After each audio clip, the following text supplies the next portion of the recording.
here's Kyrsten Sinema talking about how she and Mitch McConnell are best friends and really understand each other. I have like visions of them going to Hot Topic and braiding each other's hair, circulating in my mind, speaking at the McConnell Center and making it clear exactly who she serves.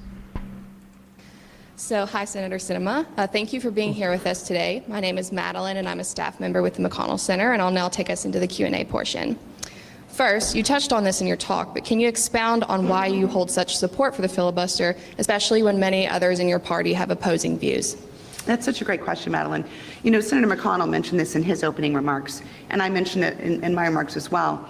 The danger of eliminating the 60-vote threshold is that the Senate becomes the House. And I remind everyone, I left the House and ran for the Senate for a reason. Yeah. Pause it.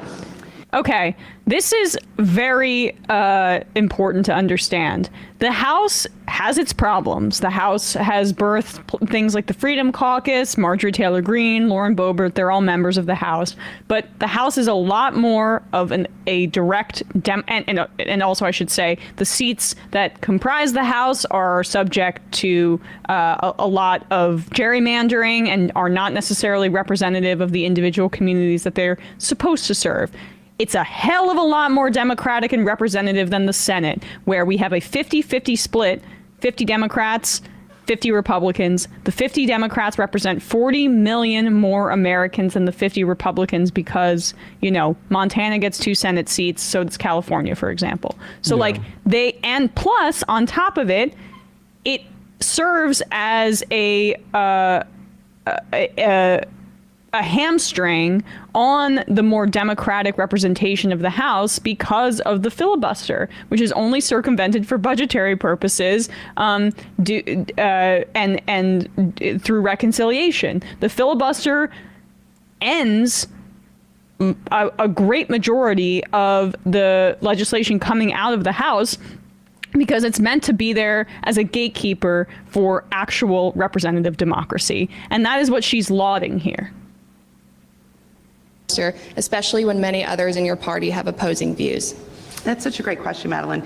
You know, Senator McConnell mentioned this in his opening remarks, and I mentioned it in my remarks as well.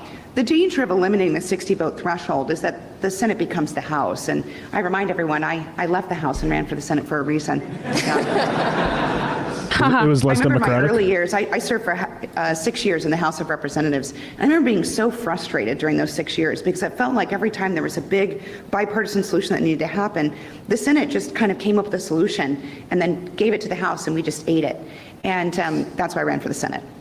Okay, so there you go. Wait a second. She makes it clear. And by the way, she barely ever speaks publicly, so this is good that we have this sound. Like, she didn't like that the House of Representatives was more democratic, and she liked that the Senate came up with more corporate-friendly legislation that would be sent back to the House. And so she said, I need to be a part of that.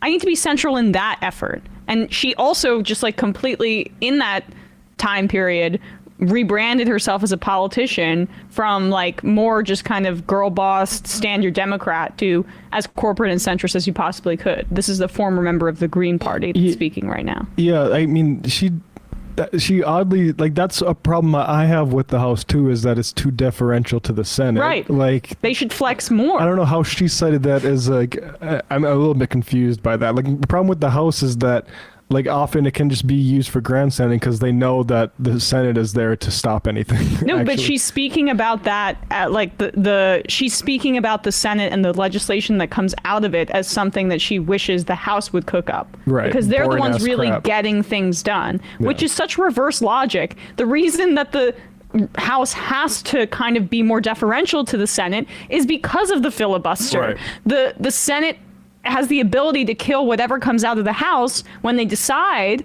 and they check with their corporate donors first and they say, is this going to be good or is this going to be bad? And that's the filtering system in the Senate. Right. So when she says the Senate makes the House eat it, she thinks that's good. Mm-hmm. Yeah. So she's like, and I want it to be more a part of the in the central part of the power structure as it being part of the Senate. So just like speaking to her psychology, most of us would say that's a bad thing, but for her it's a good thing, and for the audience at the McConnell Center, I'd imagine it is too. They're doing the work. The reality is that if you were to eliminate the 60 vote threshold in the Senate would become like the House, smaller, older, but basically like the House. And the trouble with that is that, the House, with elections every 2 years, representing a smaller group of voters by each House, they really represent the passions of the moment in the political spectrum. So as you all know, control changes between the House and the Senate every couple of years. It's likely to change again in just a few weeks, right? And so when the House passes legislation, it represents that kind of rapidly shifting. Everything's fine, right? Great. No. Not everyone likes me, so just check in, Yeah, you fucking suck. Hi. So the House passes legislation that represents the passions of the moment. And that's what it was designed to do when our forefathers created the House. They wanted a body that represented the passions of Americans at the moment. But they tend to be a little bit over eager. So when Republicans They want to get rid of they pass a slavery. little bit of crazy legislation. And when the Democrats are in control, they pass a little bit of crazy legislation. And the job of the Senate Crazy. is to cool that passion. There's a saying that the House is the cup of hot tea, and the Senate is the saucer in which you cool that tea. The Senate was designed to be a place that moves slowly, This is all to fatuous cool bullshit. down those passions, to think more strategically and long-term about the legislation before us. And most importantly, it was designed to require comity, to require people to compromise and work together so that the legislation we pass represents the viewpoints of a broad spectrum Pause. of the country, But not just the passion. the filibuster means you just table it and don't deal with it, right? Like if you actually had a House that was active and got rid of the filibuster, all of a sudden senators would need to get off their ass and start actually figuring out how we're going to pass something. Or like actually work together because this stuff is going to go pass because we can't rely on 60, the need for 60 to stop it. So Notice how her perception of like the democratic will of the people is the passions of the public. The House they get elected every 2 years, so they have to go back to their constituents and say, this is what I've done for you, and that's too much of the you're too directly connected to the will of the people there and their passions. Like, people like her have a really condescending view of the American public. They think that they're a problem as opposed to the people where you derive your power from, which is essentially what representative democracy is supposed to be. She is anti-democratic, and that is epitomized by her support of the filibuster. yeah, I mean the Senate is just literally a body for aristocrats. Like that's what literally we didn't have we weren't able to vote for them for the longest time because that was supposed to just be, and it is literally just against the people. We talk about passions. That means people saying like we should have health care. Activists. Yeah, exactly. Or we should have, civil rights. We should be able to vote even if we're black. And like the forefathers that wanted that Senate, wanted because they wanted to make sure.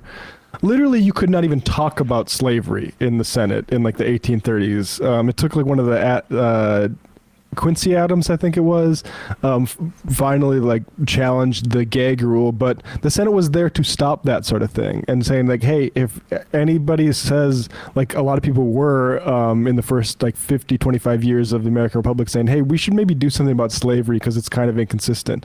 You couldn't talk about that in the Senate that Kyrsten Sinema loves so much. Yeah, and when she says that what she and McConnell have in common is a respect for the Senate as an institution, that means that you don't respect the people, and you also have respect for a slowing agent on activism that brings justice and equality for wider swaths of people.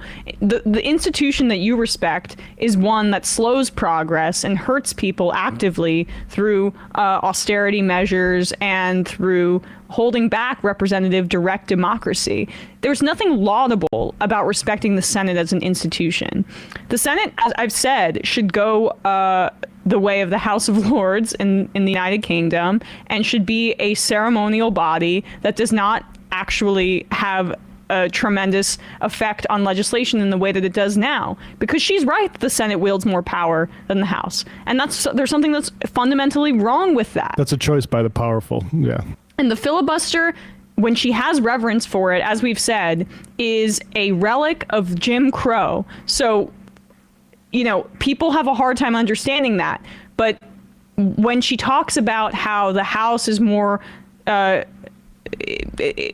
it's more at the will of the passions of the people, what she's referencing there is like civil rights activists who were able to get more of a toehold in the House and were able to get more representation in the House of Representatives than they were in the Senate, and who was trying to kill civil rights legislation through the use of a filibuster, which is the same way and the same function that it serves today, which is that if you can't get the 60 vote threshold, you're not going to be able to pass dick. You can't pass anything. And the stuff that is widely popular, the stuff that would actually alleviate some suffering in this country, has to go through some convoluted process. And a parliamentarian has to say, okay, all right, we can have a federal minimum wage that isn't a poverty wage. And she has reverence for that. Like, people like her who ascribe artificial morality to process and to tradition, stripping that process and tradition of the context in which it exists, are actually just like vile people. Because all you're in favor of is just pageantry. There's nothing moral about that. Nothing at all. It's just that you're a part of a system and you're in favor of, I don't know, aesthetics or procedure. What actually matters and what you're actually supposed to stand for are values and progressing society in a way that makes it more equitable for people. So there's nothing moral about supporting institutions as institutions if the value of those institutions is largely harmful to people. So. Damn. Oh, wait. Let's pull up her approval ratings, because she says a lot of people hate her. What the fuck is her constituency? She's got nobody who actually backs her. And I'm hoping that people in Arizona are looking at these numbers and saying this woman is prime for a primary challenge. Her numbers are dismal. Bradley's pulling this up here. Here we go. Okay. All likely voters, and this is Arizona in particular, only a 37% favorability rating, 54% unfavorable. How about in the Democratic primary? 37. That's fairly. I thought that would be worse, actually. 37% favorable, 57% unfavorable. Independents as well, 41. She's underwater in all of these categories. If you look at the unfavorability, it's all above 50%. And that's pretty significant for a senator. And this is from a recent Arizona poll commissioned by the AARP. That basically shows across her constituency, as you were asking, is people who don't like her. I'm sure, given the disparity between the Arizona Senate nominees and gubernatorial nominees and Secretary of State nominees, there's not a whole lot of daylight between Arizona Republican voters and Democratic voters and independent voters, but they can all agree on one thing, that they fucking hate Kyrsten Sinema. Yeah, well, we all can agree. I mean, her speaking at the McConnell Center can't help her in a primary. Just put that image up of her with her, doing the... I'm not saying you do it. I'm saying people in Arizona, when they're running against her, need to do it. Yikes. All right. What a terrible, terrible human being.